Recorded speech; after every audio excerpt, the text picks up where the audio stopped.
महागाई भत्त्याबाबत शासन निर्णय आहे. 25 फेब्रुवारी 2026चा लेटेस्ट GR आहे. तर चला आपण पाहूया महागाई भत्त्याबाबत कोणता शासन निर्णय आहे. तर अलीकडेच हा शासन निर्णय निघालेला आहे.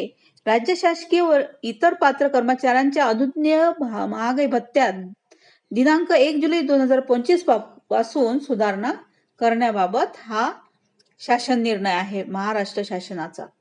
आता याबाबत शासन निर्णय क्रमांक दिलेला आहे आणि व्यय विभाग आणि कार्यालयीन ज्ञापन क्रमांक दिलेला आहे.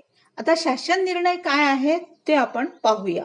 तर राज्य शासकीय कर्मचारी व इतर पात्र कर्मचाऱ्यांना अनुज्ञेय महागाई भत्त्याच्या दरात सुधारणा करण्याचा प्रश्न शासनाच्या विचाराधीन होता.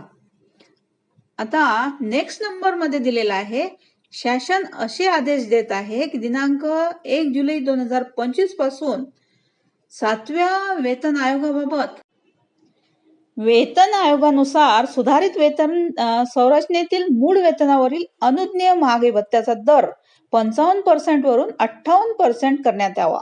दिनांक 1 फेब्रुवारी 2026 पासून सदर महागाई भत्ता वाढ रोखीने देण्यात यावी.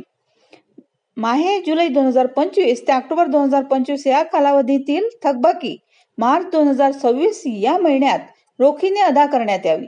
उर्वरित कालावधीतील थकबाकीबाबतचे आदेश स्वतंत्रपणे निर्गमित करण्यात येतील.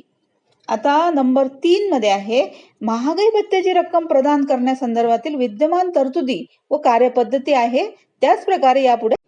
नंबर 4 मध्ये आहे, यावर होणारा खर्च संबंधित शासकीय कर्मचाऱ्यांचे वेतन व भत्ते ज्या लेखा शीर्षाखाली खर्ची टाकून त्याखालील मंजूर अनुदानातून भागविण्यात यावा. अनुदान प्राप्त संस्था व जिल्हा परिषद कर्मचाऱ्यांच्या बाबतीत संबंधित प्रमुख लेखा शीर्षाखालील ज्या उपलेखा शीर्षाखाली त्यांच्या सहाय्यक अनुदानाबाबतचा खर्च खर्ची टाकण्यात येतो त्या उपलेखा शीर्षाखाली हा खर्च खर्ची टाकण्यात यावा. तर हा होता महत्वाचा शासन निर्णय महागाई भत्त्याबाबत. थँक्यू.